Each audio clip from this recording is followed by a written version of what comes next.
ओम नमो भगवते वासुदेवाय। आप सभी का हमारे YouTube चैनल पर हार्दिक स्वागत है। आज कार्तिक मास के कृष्ण पक्ष की एकादशी है। इसे रमा एकादशी के नाम से जाना जाता है। तो आज हम आपको सुना रहे हैं रमा एकादशी व्रत की संपूर्ण कथाएं। इन कथाओं को श्रद्धा भाव से पूरा अवश्य सुनिएगा। प्रेम से बोलें, लक्ष्मी नारायण भगवान की जय हो। तो सबसे पहले आइए सुनते हैं भक्त और भगवान की एक बड़ी ही पावन कथा। एक भागवत कथावाचक ब्राह्मण एक गांव में कथा बाँच रहे थे।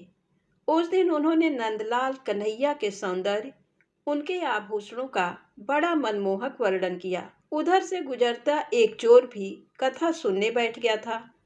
उसने जब आभूषणों के बारे में सुना तो उसे लालच आया। उस दिन की कथा समाप्त होने पर पंडित जी को खूब दक्षिणा मिली, जिसे गठरी बनाकर वह लिए चले। जरा सुनसान में पहुंचे तो चोर सामने आ गया। उसने पूछा कि ये श्याम मनोहर कृष्ण कहाँ रहते हैं? मुझे उनके घर से गहने चुराने हैं, उनका पता बताओ। पंडित जी डर गए। उन्हें अपने सामान का भय हुआ, सो उन्होंने बुद्धि लगाई और कहा कि उनका पता मेरे झोले में लिखा है। यहाँ अंधेरा है, थोड़ा उजाले में चलो तो देख के बताऊंगा। चोर तैयार हो गया, उसे जल्दी थी। पंडित जी ने और चतुराई की, अपना बोझा उसके सिर पर लाद दिया और ऐसे स्थान पर पहुंचकर रुके जहां लोगों की आवाजाही ज्यादा थी। फिर उन्होंने थैले में से पोथी खोली, देखने का स्वांग करते रहे। विचार कर बोले, तुम वृंदावन चले जाओ। मुझे जब कृष्ण जी मिले थे तो उन्होंने वृंदावन ही बताया था। चोर संतुष्ट हो गया और पंडित जी से आशीर्वाद लेकर विदा हुआ। चोर रास्ता पूछता भटकता वृंदावन चल पड़ा। रास्ते में उसने बड़ी तकलीफें सही। जहाँ जहाँ भी कन्हैया के मंदिर थे उसमें दर्शन को गया। दर्शन क्या, वह तो उनके आभूषणों को देखने जाता कि आखिर ऐसे आभूषण होंगे कन्हैया के पास। आभूषण निहारने में उसने इतने मंदिरों में भगवान की इतनी छवि देख ली कि उसे खुली आंखों से भी प्रभु नजर आते। रात को मंदिरों में ठहर जाता और वहीं कुछ प्रसाद खा लेता। माखन चोर भगवान आभूषण चोर पर रीझ गए। चोर के मन में प्रभु के आभूषणों के प्रति कामना ही भा गई।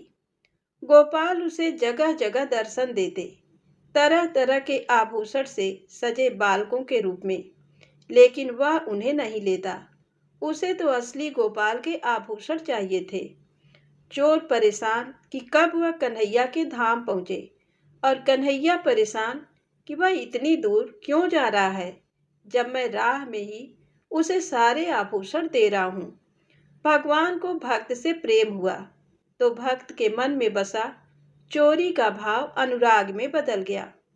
चोर गोकुल पहुंच गया।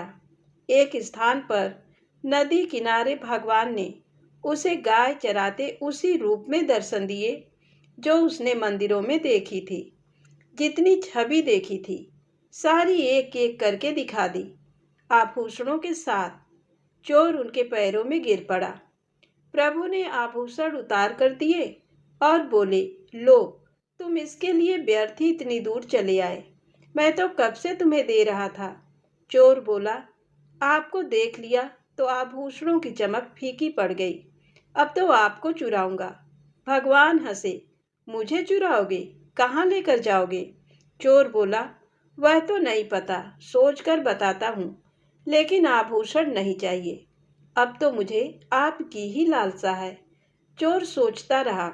प्रभु हंसते रहे। चोर ने बुद्धि दौड़ा ली, लेकिन कोई स्थान ही न सूझा। उसे चिंता थी कि इतनी मेहनत से वह इन्हें चुरा ले जाए और फिर सुरक्षा न कर पाए तो कोई और चुरा लेगा। सोचते सोचते उसे नींद आने लगी। उसको एक उपाय सूझा। उसने कहा, जब तक मैं निर्णय नहीं कर लेता कि आपको रखूंगा कहाँ, तब तक आप मुझे रोज दर्शन देते रहो, जिससे मुझे भरोसा रहे कि मेरी चोरी का सामान सुरक्षित है। प्रभु खूब हंसे। उन्होंने कहा, ठीक है, ऐसा ही होगा, लेकिन तुम्हें कुछ आभूषण तो लेना होगा। तो चोर ने मना कर दिया। प्रभु रोज शाम उसे दर्शन देते। वह अपने गांव लौट आया। पंडित जी कथा बाँच रहे थे। उन्हें सारी बात बताई। यकीन ना हुआ तो शाम को जब प्रभु दर्शन देने आए तो उनका एक आभूषण मांगकर दिखाया और साबित कर दिया। पंडित जी बोले, भाई चोर, असली साधु तो तू है। मैं तो कान्हा का नाम लेकर बस कथाएं सुनाता रहा और आजीविका जुटाता रहा, लेकिन तुमने तो उन्हें ही जीत लिया। तो प्रेम से बोले, भक्त वत्सल भगवान की जय हो। अब आइए सुनते हैं वृंदावन के श्री बांके बिहारी मंदिर से जुड़ी एक बड़ी ही रहस्यमयी कथा। आपने कभी न कभी बांके बिहारी मंदिर से जुड़ी ये बात जरूर सुनी होगी कि बांके बिहारी मंदिर में स्थापित कृष्ण जी की मूर्ति के सामने बार बार पर्दा लगा दिया जाता है। वास्तव में इस रहस्य से एक कथा जुड़ी हुई है। तो आइए जानते हैं बांके बिहारी मंदिर में बार बार पर्दा लगाने का क्या है रहस्य। ये घटना बहुत पुराने समय की है, जब एक वृद्ध महिला बांके बिहारी मंदिर आई थी। वास्तव में इस वृद्ध महिला के जीवन में कोई नहीं था। वह निसंतान थी और उसके जीवन में ऐसा कोई नहीं था जो उनका ख्याल रख सकता था। उस वृद्ध महिला को बहुत चिंता हुई कि आखिर वह किसे अपना कहेगी और किसे अपनी धन संपत्ति सौंपेगी। इसी दुख में वृद्ध महिला वृंदावन के बांके बिहारी मंदिर में बैठकर भजन कीर्तन में लीन हो गई। वृद्ध महिला कृष्ण के भजनों में लीन होकर एकटक बांके बिहारी जी की मूर्ति को देखने लगी। वृद्ध महिला को बांके बिहारी जी की भोली सी सूरत और नयन सूरत इतने मनमोहक लगने लगे कि वह घंटों तक वहां बैठी बैठी एकटक बांके बिहारी जी की मूर्ति को निहारती रही। बांके बिहारी जी को देखते देखते उनके मन में विचार आया कि वह बांके बिहारी जी को ही अपना पुत्र बनाकर उनके नाम सारी जमीन जायदाद कर देंगी। यह सोचते हुए वृद्ध महिला मुस्कुराई और बांके बिहारी जी के सामने हाथ जोड़कर जाने के लिए खड़ी हुई। लेकिन जैसे ही वृद्ध महिला जाने के लिए खड़ी हुई, एक चमत्कार हुआ। बांके बिहारी जी अपना स्थान छोड़कर उस वृद्ध महिला के पीछे पीछे अपने मूर्ति स्वरूप में ही चल दिए। जब मंदिर के पुजारियों ने बांके बिहारी जी को उस वृद्ध महिला के पीछे जाते देखा तो उन्होंने हाथ जोड़कर वृद्ध महिला से ऐसा होने का कारण पूछा। तब वृद्ध महिला ने अपनी पूरी कहानी सुनाई। इस कहानी को सुनकर मंदिर के पुजारी समझ गए कि वृद्ध महिला के वात्सल्य और भक्ति भाव ने बांके बिहारी जी का मन मोह लिया है। बांके बिहारी जी किसी बालक की तरह वृद्ध महिला के पीछे पीछे चले जा रहे थे। ये देखकर पुजारियों ने बांके बिहारी जी के सामने हाथ जोड़ लिए और उन्हें मंदिर में वापस अपने स्थान पर विराजमान होने के लिए प्रार्थना करने लगे। लेकिन ऐसा लगता था कि बांके बिहारी जी वृद्ध महिला के साथ जाने का हट कर बैठे थे। बहुत समय बाद जैसे तैसे पुजारियों ने बांके बिहारी जी को मनाकर वापस बांके बिहारी जी के स्थान पर स्थापित किया। इस दिव्य घटना ने एक बार फिर से इस बात को साबित कर दिया था कि भगवान किसी वस्तु के नहीं बल्कि भाव के भूखे होते हैं। इस घटना के बाद से ही वृंदावन के बांके बिहारी जी की मूर्ति के सामने हर 2 मिनट में पर्दा लगाते हैं कि कहीं बांके बिहारी जी किसी भक्त के प्रेम और भक्ति भाव में डूबकर उनके साथ न चले जाएं। तब से बांके बिहारी जी के सामने पर्दा डालकर भक्तों को लगातार उन्हें निहारने से रोका जाता है। तो प्रेम से बोले, बांके बिहारी लाल की जय हो। अब आइए सुने रमा एकादशी व्रत की बड़ी ही पावन कथा। इस कथा को श्रद्धा भाव से पूरा अवश्य सुनिएगा। प्रेम से बोलें, लक्ष्मी नारायण भगवान की जय हो, तुलसी माता की जय हो। युधिष्ठिर ने पूछा, हे जनार्दन, मुझ पर आपका स्नेह है, अतः कृपा करके बताइए कार्तिक मास के कृष्ण पक्ष में कौन सी एकादशी होती है।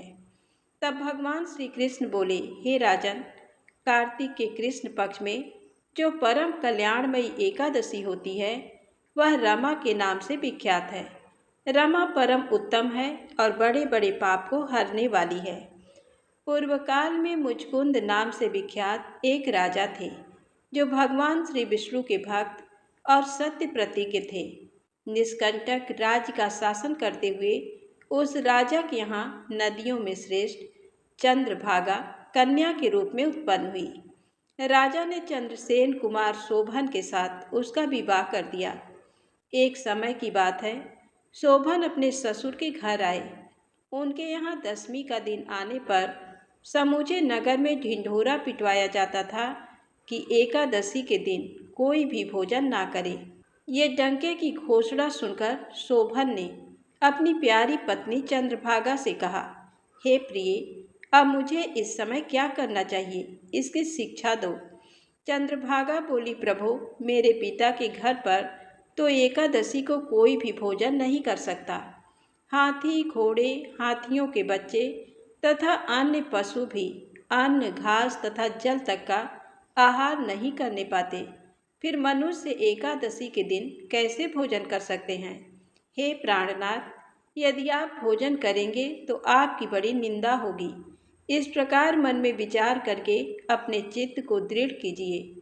शोभन ने कहा, प्रिय, तुम्हारा कहना सत्य है, मैं भी आज उपवास करूँगा। दैव का जैसा विधान है वैसा ही होगा। भगवान श्री कृष्ण कहते हैं, इस प्रकार दृढ़ निश्चय करके शोभन ने व्रत के नियम का पालन किया। क्षुधा से उनके शरीर में पीड़ा होने लगी, अतः वे बहुत दुखी हुए। भूख की चिंता में पड़े पड़े सूर्यास्त हो गया। रात्रि आई जो हरि पूजा परायण तथा जागरण में आसक्त वैष्णव मनुष्यों का हर्ष बढ़ाने वाली थी, परंतु वहीं रात्रि शोभन के लिए अत्यंत दुखदायिनी हुई। सूर्योदय होते होते उनका प्राणांत हो गया। राजा मुचकुंद ने राजोचित काष्ठों से शोभन का दाह संस्कार कराया। चंद्रभागा पति का पारलौकिक कर्म करके पिता के घर पर ही रहने लगी। नृपश्रेष्ठ, रमा नामक एकादशी के व्रत के प्रभाव से शोभन मंदराचल के शिखर पर बसे हुए परम रमणीय देवपुर को प्राप्त हुआ। वहाँ शोभन द्वितीय कुबेर की भांति शोभा पाने लगा। राजा मुचकुंद के नगर में सोमशर्मा नाम से विख्यात एक ब्राह्मण रहते थे। वे तीर्थयात्रा के प्रसंग से घूमते हुए कभी मंदराचल पर्वत पर गए। वहाँ उन्हें शोभन दिखाई दिए। राजा के दामाद को पहचानकर वे उनके समीप गए। शोभन भी उस समय द्विजश्रेष्ठ सोमशर्मा को आया जान शीघ्र ही आसन से उठकर खड़े हो गए और उन्हें प्रणाम कर फिर क्रमशः अपने ससुर राजा मुचकुंद का, प्रिय पत्नी चंद्रभागा का तथा समस्त नगर का कुशल समाचार पूछा। सोमशर्मा ने कहा, राजन, वहाँ सबकी कुशल है, पर यहाँ तो अद्भुत आश्चर्य की बात है।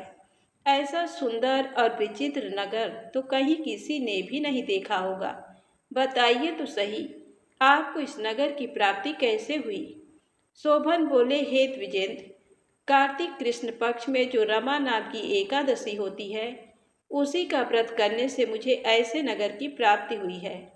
ब्राह्मण, मैंने श्रद्धाहीन होकर इस उत्तम व्रत का अनुष्ठान किया था, इसलिए मैं ऐसा मानता हूँ कि ये नगर सदा स्थिर रहने वाला नहीं है। आप मुचकुंद की सुंदरी कन्या चंद्रभागा से ये सारा वृत्तांत कहिएगा। शोभन की बात सुनकर सोमशर्मा ब्राह्मण मुचकुंद के पुर में गए और वहाँ चंद्रभागा के सामने उन्होंने सारा वृत्तांत कह सुनाया। सोमशर्मा बोले, सुभे, मैंने तुम्हारे पति को प्रत्यक्ष देखा है तथा इंद्रपुरी के समान उनके दुर्धर्ष नगर का भी अवलोकन किया है। वे उसे अस्थिर बतलाते थे, तुम उसको स्थिर बनाओ। चंद्रभागा ने कहा, ब्रह्मर्षि, मेरे मन में पति के दर्शन की लालसा लगी हुई है, आप मुझे वहाँ ले चलिए। मैं अपने व्रत के पुण्य से उस नगर को स्थिर बनाऊंगी। भगवान श्री कृष्ण कहते हैं, राजन, चंद्रभागा की बात सुनकर सोमशर्मा उसे साथ ले मंदराचल पर्वत के निकट वामदेव मुनि के आश्रम पर गए। वहाँ ऋषि के मंत्र की शक्ति तथा एकादशी सेवन के प्रभाव से चंद्रभागा का शरीर दिव्य हो गया तथा उसने दिव्य गति प्राप्त कर ली।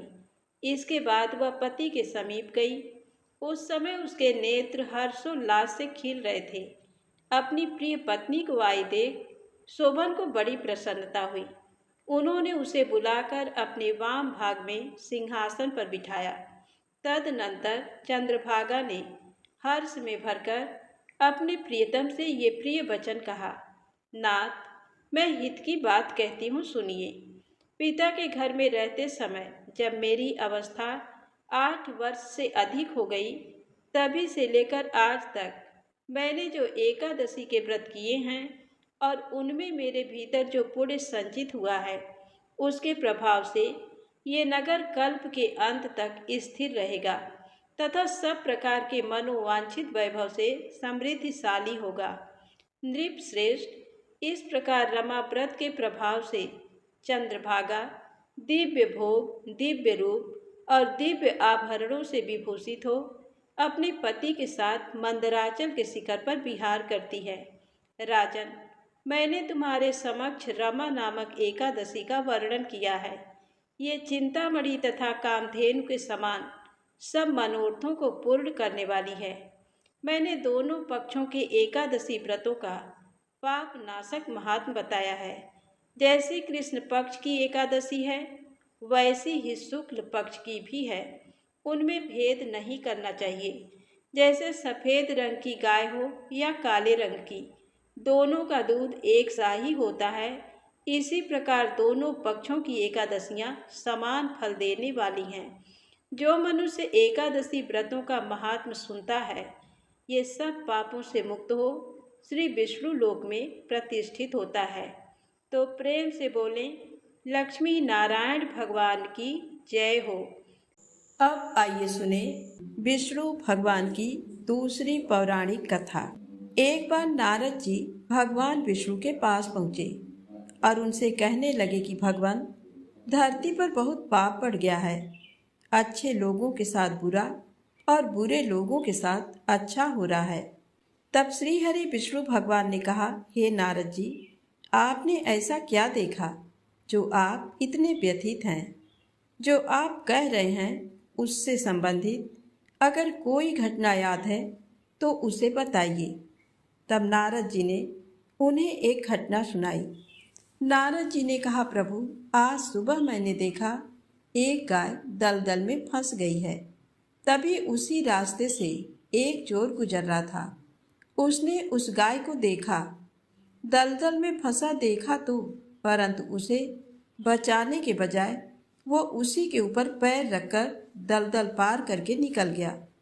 कुछ दूर जाने के बाद उसको सोने के जेवरों की थैली मिल गई।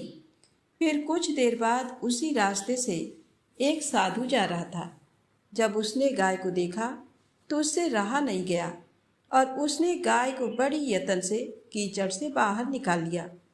फिर कुछ दूर जाने के बाद वो साधु एक गड्ढे में गिर गया, जिससे उसे काफ़ी चोट भी आ गई।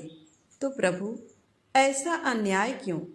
जिसने अच्छा काम किया उसके साथ उल्टा बुरा हुआ और जिसने बुरा किया उसके साथ अच्छा।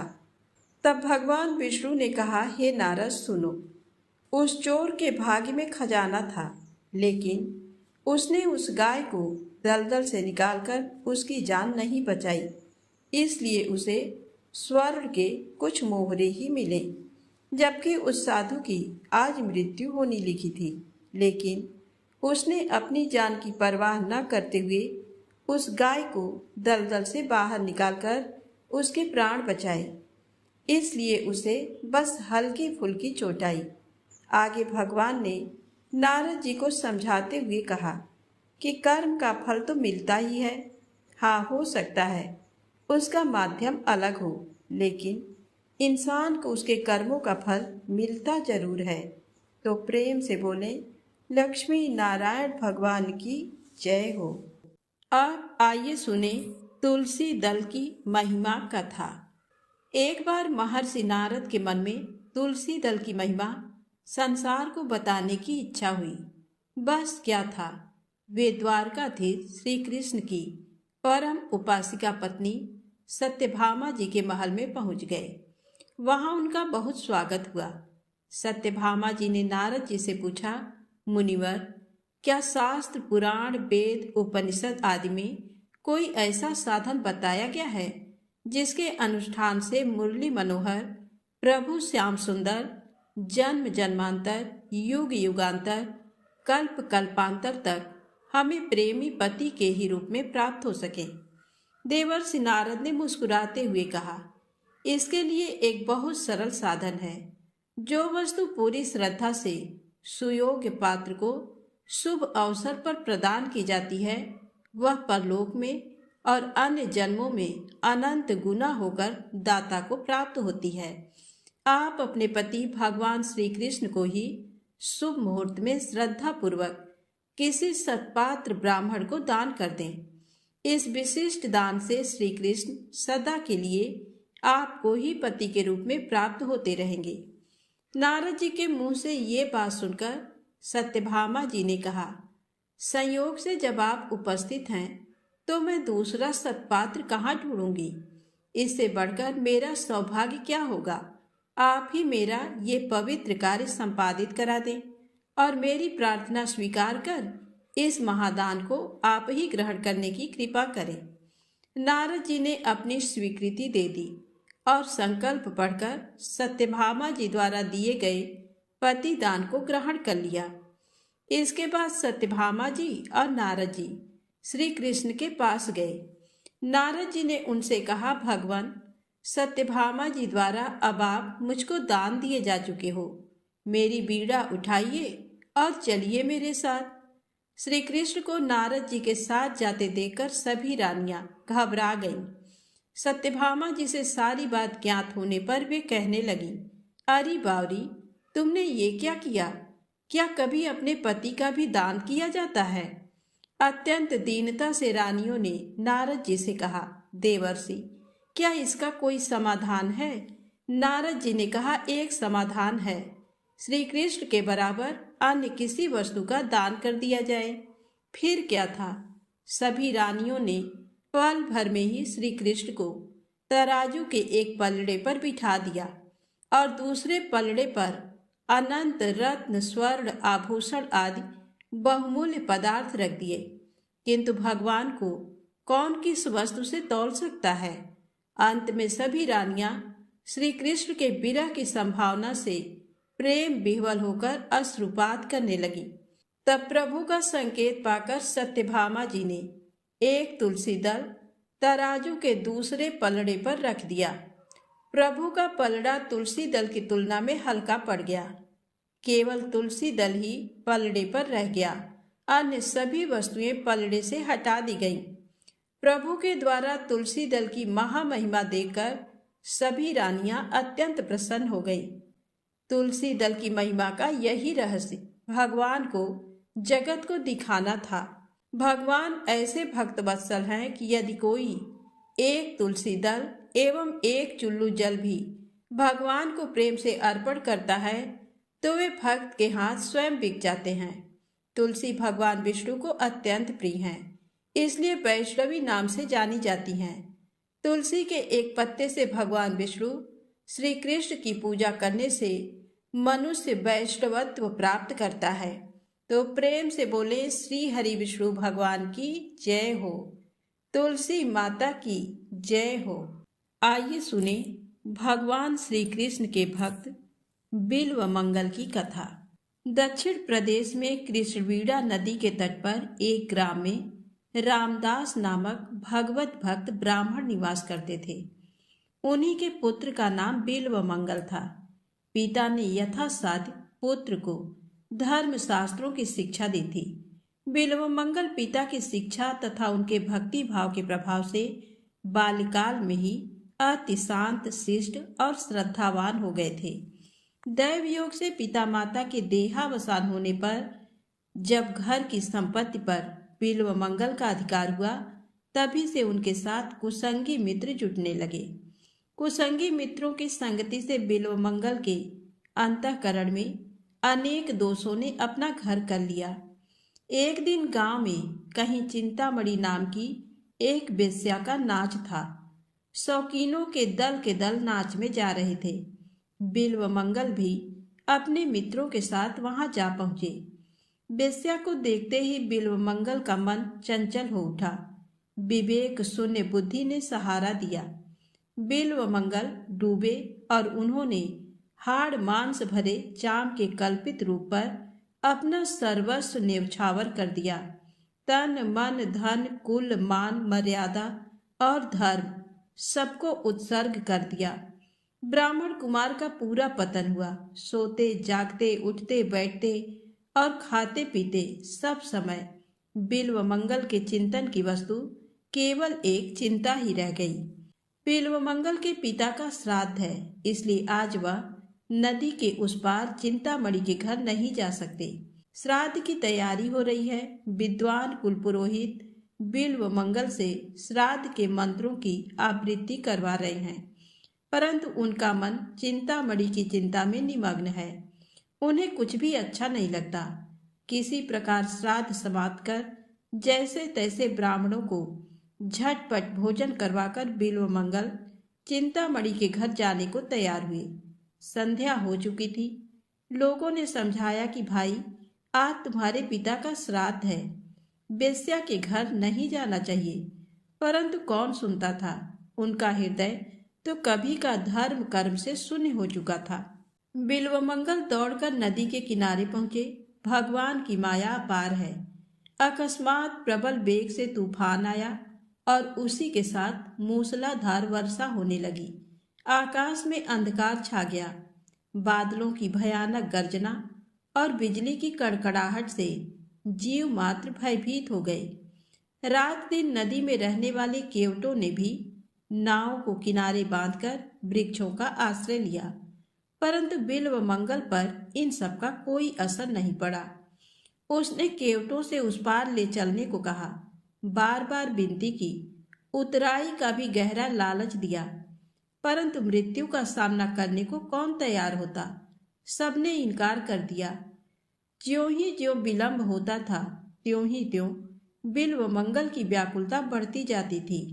अंत में वह अधीर हो उठे और ये बेश्या चिंतामणि के प्रति उनकी प्रबल आसक्ति ही थी कि वे कुछ भी आगा पीछा न सोचकर तैर कर पार जाने के लिए सहसा नदी में कूद पड़े। भयानक दुस्साहस का कर्म था, परंतु कामातुराणाम न भयम न लज्जा, अर्थात कामातुर व्यक्ति को न भय न लज्जा आती है। संयोग बस नदी में एक मुर्दा बहा जा रहा था। बिल्वमंगल तो बेहोश थे। उन्होंने उसे काट समझा और उसी के सहारे नदी के उस पार चले गए। उन्हें कपड़ों की सुध नहीं है, बिल्कुल दिगंबर हो गए हैं। चारों ओर अंधकार छाया हुआ है। बनेले पशु भयानक शब्द कर रहे हैं। कहीं मनुष्य की गंध भी नहीं आती, परंतु बिल्वमंगल उन्मत्त की भांति अपनी धुन में चले जा रहे हैं। कुछ ही दूर पर चिंतामणि का घर था। श्राद्ध के कारण आज बिल्वमंगल के आने की बात नहीं थी, अतः चिंतामणि घर के सब दरवाजों को बंद करके निश्चिंत होकर सो चुकी थी। बिल्वमंगल ने बाहर से बहुत पुकारा, परंतु तूफान के कारण अंदर कुछ भी सुनाई नहीं पड़ा। बिल्वमंगल ने इधर उधर ताकते हुए बादलों में कड़कती हुई बिजली के प्रकाश में दीवार पर एक रस्सा सा लटकता देखा। तुरंत उन्होंने उस रस्से को पकड़ा और उसी के सहारे दीवार फांदकर बेश्या चिंतामणि के घर में प्रवेश कर गए। चिंतामणि को जगाया। वह तो बिल्वमंगल को देखते ही स्तंभित सी रह गई। नंगा बदन, सारा शरीर पानी से भीगा हुआ, भयानक दुर्गंध आ रही है। उसने कहा, तुम इस भयावनी रात में नदी पार करके बंद घर में कैसे आए? बिल्वमंगल ने काट पर चढ़कर नदी पार होने और रस्से की सहायता से दीवार पर चढ़ने की कथा सुनाई। वृष्टि थम चुकी थी। चिंतामणि दीपक हाथ में लेकर बाहर आई। देखती है तो दीवार पर एक भयानक काला नाग लटक रहा है और नदी के तीर सड़ा हुआ मुर्दा पड़ा है। बिल्वमंगल ने भी देखा और देखते ही कांप उठे। चिंतामणि ने उनकी बड़ी भर्त्सना करके कहा, तू ब्राह्मण है? अरे आज तेरे पिता का श्राद्ध था, परंतु एक हाड़ मांस की पुतली पर तू इतना आसक्त हो गया कि अपने सारे धर्म कर्म को तिलांजलि देकर इस डरावनी रात में मुर्दे और सांप की सहायता से यहाँ दौड़ा आया। तू आज जिसे परम सुंदर समझकर इस तरह पागल हो रहा है, उसका भी एक दिन तो वही परिणाम होने वाला है जो तेरी आंखों के सामने इस सड़े मुर्दे का है। धिक्कार है तेरी इस नीच वृत्ति को। अरे, यदि तू इसी प्रकार उस मनमोहन श्याम सुंदर पर आसक्त होता, यदि उससे मिलने के लिए यूं छटपटाकर दौड़ता, तो अब तक उसको पाकर तू अवश्य ही कृतार्थ हो चुका होता।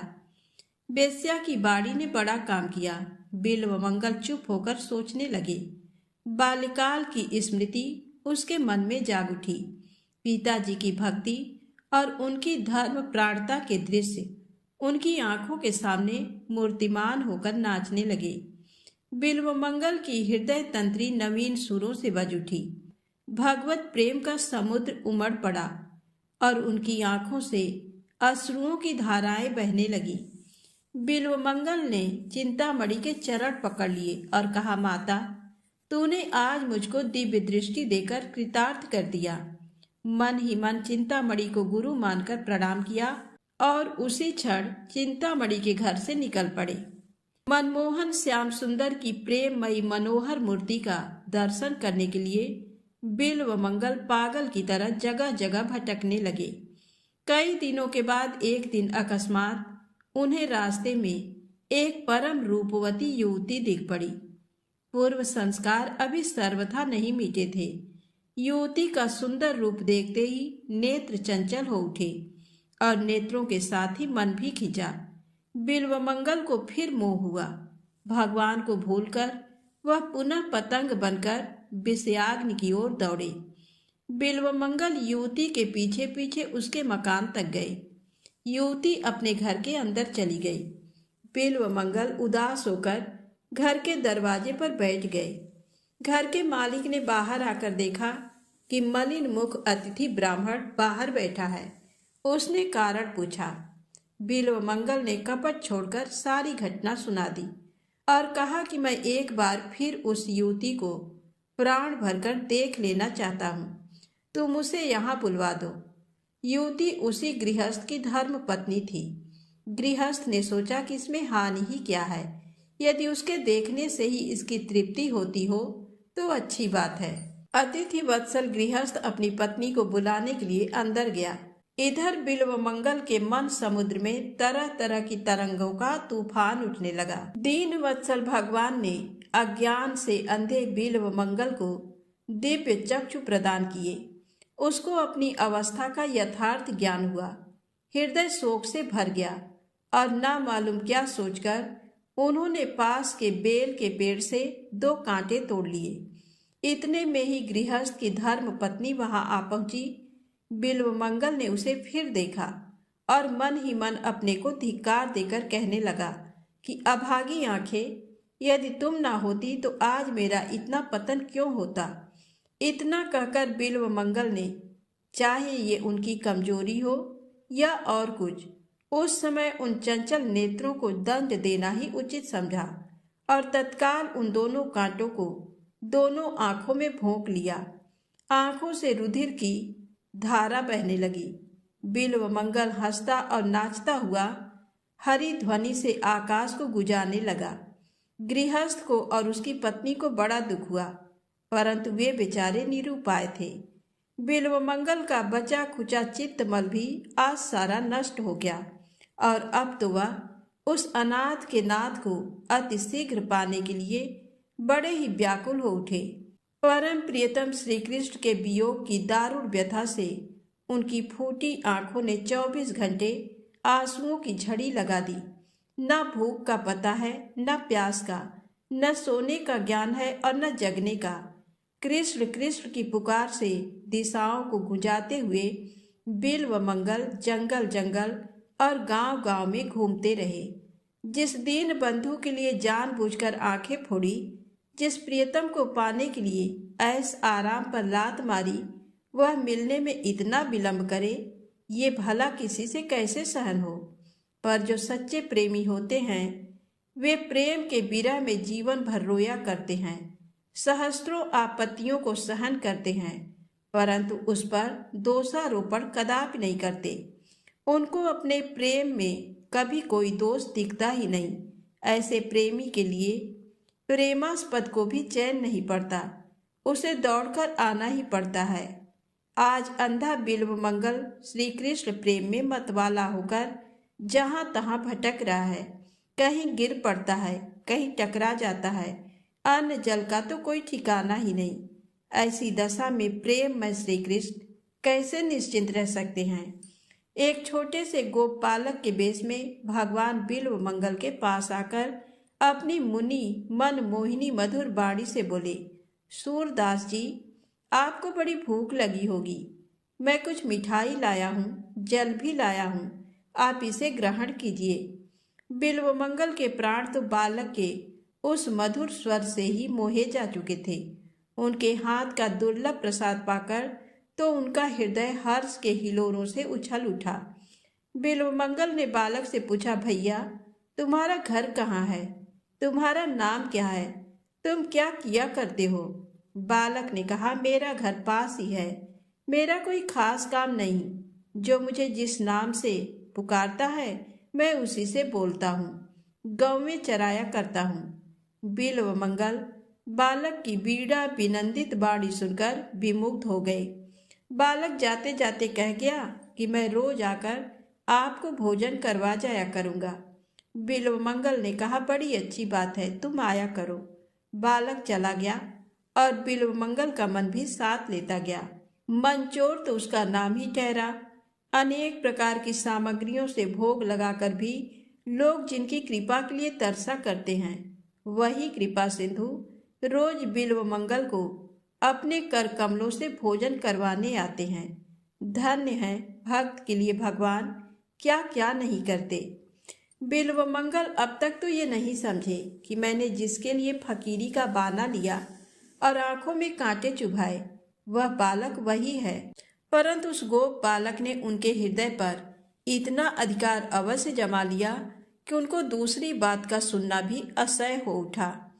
एक दिन बिल्वमंगल मन ही मन विचार करने लगे कि सारी आपने छोड़कर यहाँ तक आया, यहाँ ये नई आफत आ गई। स्त्री के मुंह से छूटा तो इस बालक ने मुंह में घेर लिया। ऐसा सोच ही रहे थे कि वह रसिक बालक उनके पास आ बैठा और अपना दीवाना बना देने वाली वाणी से बोला, बाबा जी चुपचाप क्या सोचते हो, वृंदावन चलोगे। वृंदावन का नाम सुनते ही बिल्वमंगल का हृदय हरा हो गया, परंतु अपनी असमर्थता प्रकट करते हुए बोले, भैया मैं अंधा वृंदावन कैसे जाऊं। बालक ने कहा, ये लो मेरी लाठी, मैं इसे पकड़े पकड़े तुम्हारे साथ चलता हूँ। बिल्वमंगल का मुख खिल उठा। लाठी पकड़कर भगवान भक्त के आगे आगे चलने लगे। धन्य है भगवान की दयालुता, भक्त की लाठी पकड़कर मार्ग दिखाते हैं। थोड़ी सी दूर जाकर बालक ने कहा, लो वृंदावन आ गया, अब मैं जाता हूँ। बिल्वमंगल ने बालक का हाथ पकड़ लिया। हाथ का स्पर्श होते ही सारे शरीर में बिजली सी दौड़ गई। सात्विक प्रकाश से सारे द्वार प्रकाशित हो उठे। बिल्वमंगल ने दिव्य दृष्टि पाई और देखा कि बालक के रूप में साक्षात मेरे श्याम सुंदर ही हैं। बिल्वमंगल का शरीर रोमांचित हो गया। आंखों में प्रेमाश्रुओं की अनवरत धारा बहने लगी। भगवान का हाथ और भी जोर से पकड़ लिया और कहा, अब पहचान लिया है, बहुत दिनों के बाद पकड़ सका हूँ प्रभु, अब नहीं छोड़ने का। भगवान ने कहा, छोड़ते हो कि नहीं। बिल्वमंगल ने कहा, नहीं, कभी नहीं, त्रिकाल में भी नहीं। भगवान ने जोर से झटका देकर हाथ छुड़ा लिया। भला जिनके बल से बलान्वित होकर माया ने सारे जगत को पददलित कर रखा है, उसके बल के सामने बेचारा अंधा क्या कर सकता था। परंतु उसने एक ऐसी रज्जू से उनको बांध लिया था कि जिससे छूट कर जाना उनके लिए बड़ी टेढ़ी खीर थी। हाथ छुड़ाते ही बिल्वमंगल ने कहा, जाते हो, पर स्मरण रखो, हाथ छुड़ाए जात हो निबल जान के मोय, हृदय ते जब जाओगे सबल बदौगो तोय। भगवान नहीं जा सके, जाते भी कैसे, प्रतिज्ञा कर चुके हैं। भगवान ने बिल्वमंगल की आंखों पर अपना कोमल कर कमल फिराया। उसकी आंखें खुल गईं। नेत्रों से प्रत्यक्ष भगवान को देखकर उनकी भुवन मोहिनी अनूप रूप राशि के दर्शन पाकर बिल्वमंगल अपने आप को संभाल नहीं सका। वह चरणों में गिर पड़ा और प्रेमाश्रुओं से प्रभु के पावन चरण कमलों को धोने लगा। भगवान ने उठाकर उसे अपनी छाती से लगा लिया। भक्त और भगवान के मधुर मिलन से समस्त जगत में मधुरता छा गई। देवता पुष्प वृष्टि करने लगे, संत भक्तों के दल नाचने लगे। हरि नाम की पवित्र ध्वनि से आकाश परिपूर्ण हो गया। भक्त और भगवान दोनों धन्य हुए। बेश्या चिंतामणि, गृहस्थ और उनकी पत्नी भी वहां आ गईं। भक्त के प्रभाव से भगवान ने उन सबको अपना दिव्य दर्शन देकर कृतार्थ किया। बिल्वमंगल जीवन भर भक्ति का प्रचार करके भगवान की महिमा बढ़ाते रहे और अंत में गोलोक धाम पधारे। तो प्रेम से बोले, भक्त और भगवान की जय हो। आइए अब मनोकामनाएं पूर्ण करने वाली एकादशी माता की कथा को सुनते हैं। कहते हैं, बिना एकादशी माता की कथा को सुने व्रत पूर्ण नहीं माना जाता है। एक बूढ़ी माँ ने एक बार एकादशी का व्रत रखा। बड़े ही भाव भक्ति से पूजा अर्चना की। उन्हें वृद्धावस्था में क्या बाधा थी। वे तो अपने पुत्र पौत्रों की सुख सुविधा के लिए व्रत रखने लगी। वे दिन भर तो जरा कठोर मन करके अपनी प्यास को रोके रहीं। दिन में पूजा पाठ किया, कथा सुनी और पंडित जी को मिट्टी के पात्र में भरकर पानी और ऋतु फलदान में दिए। दोना भर भर के बूरा शक्कर वितरण किया। उन्हें गर्मी के कारण बहुत बेचैनी हो रही थी। इस कारण से बड़ी देर तक पानी में पड़ी रहीं और पानी के कुल्ला करती रहीं, मुंह धोती रहीं। तब कहीं थोड़ा बहुत धैर्य बंध पाया। धूप तो तेज पड़ ही रही थी, इस कारण बार बार मुंह सूख रहा था। बूढ़ी माँ बहुत बेचैन हो रही थी। एक तो बुढ़ापा और दूसरा ये भयंकर गर्मी। वृद्धावस्था की स्थिति तो कुछ दूसरी ही प्रकार की होती है। जैसे तैसे रो धो के दिन कट पाया। अब पहाड़ सी रात सामने थी। उसका कटना बड़ा ही कठिन दिखाई दे रहा था। खटिया पर पड़े शांति नहीं मिल रही थी। वे बार बार करवट बदल रही थी। अनेक बार वे बाहर जाती और भीतर आती। उन्हें घर के अंदर शांति नहीं थी। वे पड़ी पड़ी एकादशी माता का स्मरण करती रहीं। वे कहती रहीं कि हे माता जी, आप मेरी लाज रखिएगा। आप ही मुझे शक्ति दे दीजिएगा, जिससे मैं भली भांति आपका व्रत कर सकूं और ये पहाड़ सी रात शांतिपूर्वक व्यतीत हो सके। प्यास के कारण बूढ़ी माँ की बेचैनी तो बढ़ ही रही थी। उन्होंने धैर्य रखने का बहुत प्रयास किया, किंतु सहनशीलता की सीमा टूट गई और वे घबराकर एकदम चिल्ला पड़ी। बोली कि बचाओ बचाओ। अम्मा का चिल्लाना सुनकर परिवार भर के नर नारी, बच्चे और पड़ोसी सभी बूढ़ी अम्मा के खटिया के समीप पहुंच गए और सबने पूछा कि अम्मा जी, आपको क्या हुआ? आप क्यों चिल्ला रही हैं? आप इस वृद्धावस्था में ये कठिन व्रत क्यों कर रही हैं? अम्मा जी, शक्ति से ही भक्ति होती है। थोड़ी ही देर में वे फिर से बोली कि अरे, हमारे तो प्राण ही निकले जा रहे हैं। मेरी छाती पर ठंडे पानी का घड़ा रख दीजिए। नातियों ने दादी की छाती पर ठंडे पानी का पात्र रख दिया। तब कहीं उन्हें थोड़ा बहुत आराम मिला और थोड़ी देर के लिए उन्होंने अपनी आंखें बंद कर ली। एकादशी माता ने सोचा कि ये बूढ़ी अम्मा है तो बहुत कठोर, जरा जाकर उनकी परीक्षा लेना चाहिए। वे आधी रात को मुर्गा बनकर टेर लगाने लगी।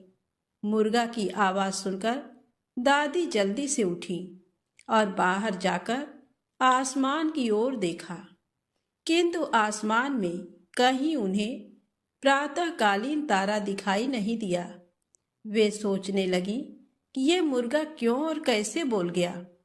उन्हें प्यास तो लगी रही थी, थोड़ा बहुत उनका मन भी विचलित होने लगा था, किंतु अंत में उन्होंने दृढ़ निश्चय किया कि मैं अब व्रत को पूर्ण करके ही छोड़ूंगी, चाहे भले ही मेरे प्राण निकल जाएं।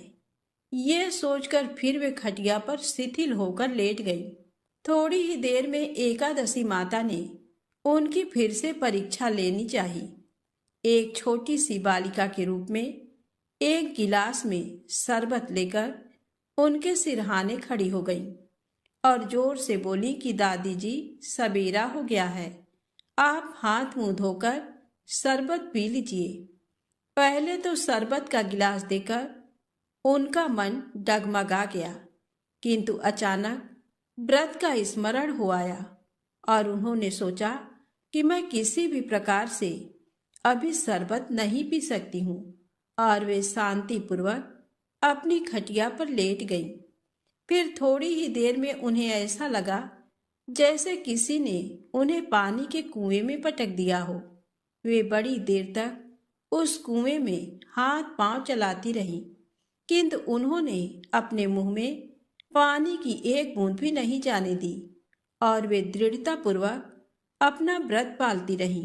थोड़ी ही देर में न जाने कहां से सामने आग जलने लगी, जिससे भारी गर्मी बढ़ने लगी।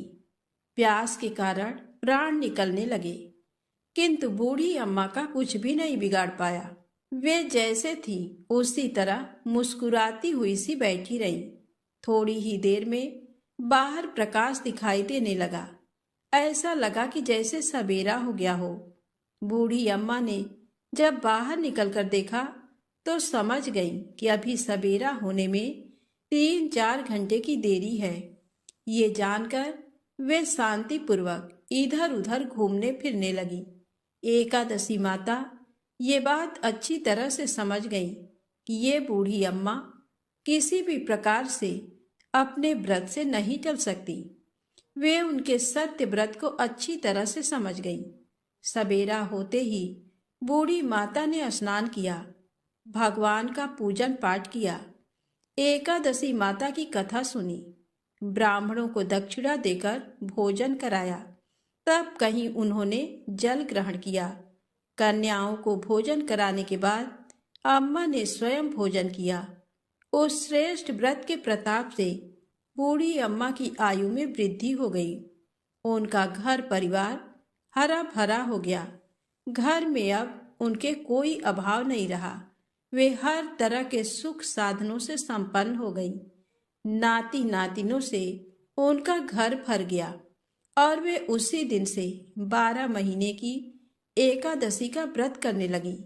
एकादशी माता के व्रत के प्रताप से इस संसार में हर प्रकार के सुख भोग कर अंत में बैकुंठ धाम को चली गई। जैसे एकादशी माता ने बूढ़ी माता और उनके परिवार को हरा भरा किया, ऐसे ही एकादशी माता हम सभी की मनोकामनाओं को पूर्ण करें। तो बोलिए श्री लक्ष्मी नारायण भगवान की जय हो। एकादशी माता की जय हो।